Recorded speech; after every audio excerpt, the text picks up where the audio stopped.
আসসালামু আলাইকুম প্রিয় শিক্ষার্থীরা, আশা করি তোমরা সকলে অনেক ভালো আছো। এসএসসি 2024 সালের শিক্ষার্থীরা, আর মাত্র কয়েকদিন পরে তোমাদের কলেজ ভর্তি শুরু।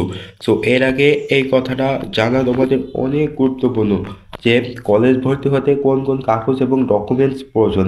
কেননা এই কাগজগুলো ছাড়া তুমি কলেজ ভর্তি হতে পারবে না, তাই অবশ্যই এই কাগজগুলো তোমাদের কলেজ ভর্তি হওয়ার আগে থেকেই কালেক্ট করে রেখে দিতে হবে তোমাদের কাছে। সো তোমাদের কলেজ ভর্তি শুরু হবে আগামী 15ই জুলাই থেকে, অর্থাৎ 15 তারিখে তোমাদের কলেজ ভর্তি শুরু।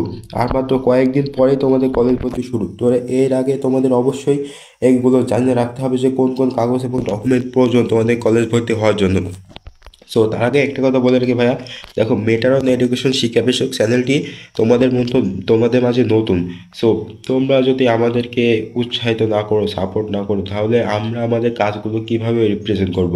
সেজন্য বলি ভাই, প্লিজ আমাদের চ্যানেলটি সাবস্ক্রাইব করে রাখো। দেখো আমাদের ভিডিওগুলো দেখো, যদি ভালো লাগে অবশ্যই আমাদের সাথে যুক্ত হও। প্লিজ সাবস্ক্রাইব করো, দেখো না, নতুনদেরকেও তো সুযোগ দিতে হবে। প্লিজ আমাদের চ্যানেলটি সাবস্ক্রাইব করে আমাদের পরিবারে যুক্ত হও এবং আমাদের কাজগুলো দেখো, অবশ্যই ভালো লাগবে। ভালো লাগলে অবশ্যই তুমি তোমার বন্ধু বান্ধবদের কাছে শেয়ার করবে। চলো চলে যাই মূল ভিডিওতে। এখন মূল কথা হলো কলেজ ভর্তি হতে কোন কোন কাগজ এবং ডকুমেন্টস প্রয়োজন। সো দেখো এখানে আমি নাম্বার 1 যেটা দিয়েছি, প্রশংসাপত্র। অর্থাৎ তোমাদের যে স্কুল থেকে তোমাদের একটি প্রশংসাপত্র দেবে, ওই প্রশংসাপত্রটা তোমরা সবাই কালেক্ট করে নিবে, সেটা তোমাদের প্রয়োজন হবে।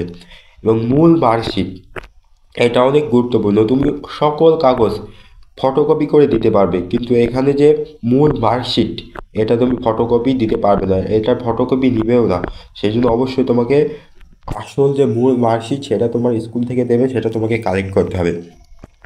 আরেকটি সেটা নাম্বার 3, যদি তোমার কোনো কোটা থাকে সেই কোটাটা দিতে হবে। দেখো তুমি যখন কলেজ ভর্তি আবেদন করছো, দেখো দেখা যাচ্ছে তুমি এখন ফ্রিডম ফাইটার কোটা দিছো, সেই কোটা দিছো এবং তুমি সেই কলেজে চান্স পাইছো, এবং তোমার তখন তুমি যদি ভর্তি হতে যাও অবশ্যই তোমাকে সেই ফ্রিডম ফাইটার যে কোটাটা দিয়েছিলে তুমি, সেই কোটা তোমাকে দিতে হবে, তা না হলে তুমি ভর্তি হতে পারবে না।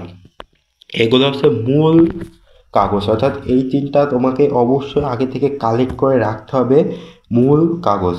আরও কোনো কিছু ডকুমেন্টস লাগবে, সেগুলো আমি বলে দিচ্ছি। যেমন তোমাদের নিবন্ধন, অর্থাৎ তোমাদের ওই যে জন্ম নিবন্ধনের কার্ডটা লাগতে পারে, এবং তোমাদের পাসপোর্ট সাইডে 5-6 কপি ছবি তুলে রেখে দেবা, অর্থাৎ 5-6 কপি ফটো লাগতে পারে পাসপোর্ট সাইডের। সো আশা করি তোমরা কলেজ ভর্তি হতে কোন কোন ডকুমেন্টস এবং কাগজ প্রয়োজন আশা করি বুঝতে পারছো। সো আজকের মধ্যে এই পর্যন্তই। তার আগে আবারও একটি কথা বলে যাইতেছে ভাই, প্লিজ আমাদের চ্যানেলটি সাবস্ক্রাইব করে আমাদের পাশে থাকো। সো সকলে ভালো থাকো। আজকের মধ্যে এই পর্যন্তই। আসসালামু আলাইকুম।